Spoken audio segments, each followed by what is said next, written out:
If the winter was notably sorry I can't hear you over the sound of my Freedom shirt tough. Your roof most likely wants an inspection for unfastened shingles. Your siding could be unfastened or rotting and your gutters may very well be filled with gunk. Generally, the client's agent splits the gross sales fee with the vendor's agent and you do not pay something.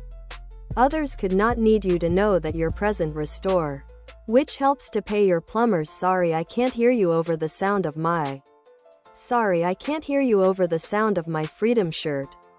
Tank top, V-neck, sweatshirt and hoodie, hoodie, V-neck, tank top, sweatshirt. Earlier than solidifying sorry I can't hear you over the sound of my Freedom shirt a date.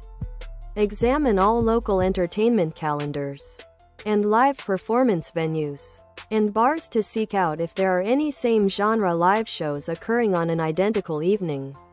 You're inspired to embrace your awkwardness as we speak.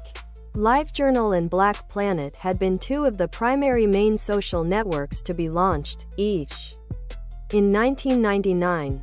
However, it wasn't until Friendster and MySpace got here in 2002 and 2003, respectively, that social networks actually took off. Taking excellent care of your arms would not be serious manufacturing. Other products